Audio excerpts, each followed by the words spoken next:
Mr. President, are these additional troops being deployed for deterrence, or something more? The question hung in the air, but the answer came blunt, confident, and unmistakable. The United States wasn't just preparing, it was mobilizing. Across multiple bases, a massive military buildup had already begun. Nearly 20,000 troops were placed on immediate combat readiness. Barracks that once echoed with routine suddenly turned into controlled chaos. Transport trucks rolled in, engines idling as soldiers hurriedly loaded their rucksacks, packed with uniforms, medical kits, rations, and personal essentials. No one knew exactly how long they'd be gone. One thing was certain: they were heading toward the Middle East, and the mission was real. At nearby airfields, a different kind of preparation was underway. Elite airborne units moved with precision and silence. Paratroopers strapped on their main parachutes, secured their reserves across their chests, and checked each other's gear with practiced efficiency. Weapons were carried in soft rifle cases, slung over shoulders alongside heavy combat packs. Without hesitation, they formed tight columns and marched toward the massive silhouette of the C-17 Globemaster III, its rear ramp lowered like an open jaw, waiting to swallow them whole. Within minutes, they were airborne. Their mission was clear: reach the operational zone first, strike fast, establish presence before the bulk of conventional forces even touched down. Meanwhile, at a separate airbase, something far more powerful was preparing to take flight. A B-52H Stratofortress, one of the most iconic and deadly bombers ever built, stood ready on the runway. Ground crews worked tirelessly beneath its massive wings, loading devastating payloads. 2,000-pound Mark 84 bombs, each one capable of leveling entire structures. One by one, these weapons were lifted into the aircraft's bomb bay and mounted on external pylons. Every connection checked, every wire secured. There was no room for error. Inside the briefing room, the bomber crew made their final preparations. Oxygen masks were tested, flight systems reviewed, survival kits packed. The mission ahead would be long, over 12 hours in the air, flying deep into hostile territory. Every detail mattered. Then came the moment.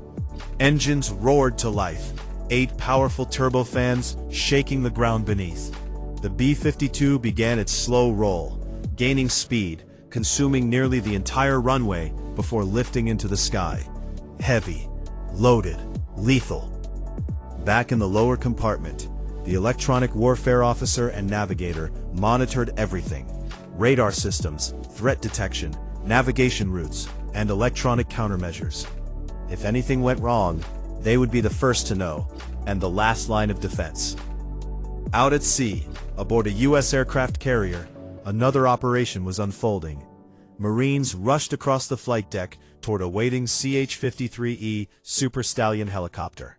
Its massive rotors unfolded as engines ignited.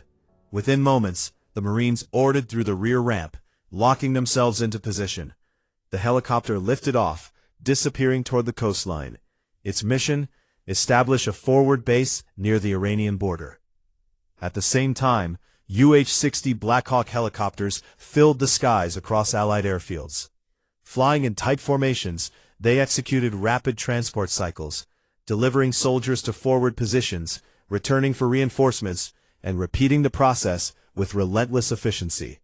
It was a constant flow of manpower, building strength at the front line. Then came the drop. High above the operational zone, the C-17 reached its designated altitude. Inside, the Jumpmaster shouted commands over the roar of the engines.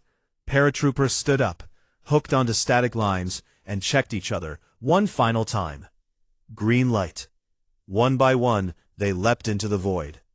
Parachutes deployed instantly, forming a long trail behind the aircraft, as dozens of soldiers descended rapidly toward the ground below. Within minutes, they landed, gathered their chutes, and moved swiftly to their rally points.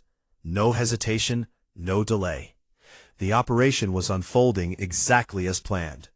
As the C-17 continued to a nearby Allied airfield, it delivered critical support elements: vehicles, equipment, and logistics units, ensuring that the airborne troops would not be alone for long.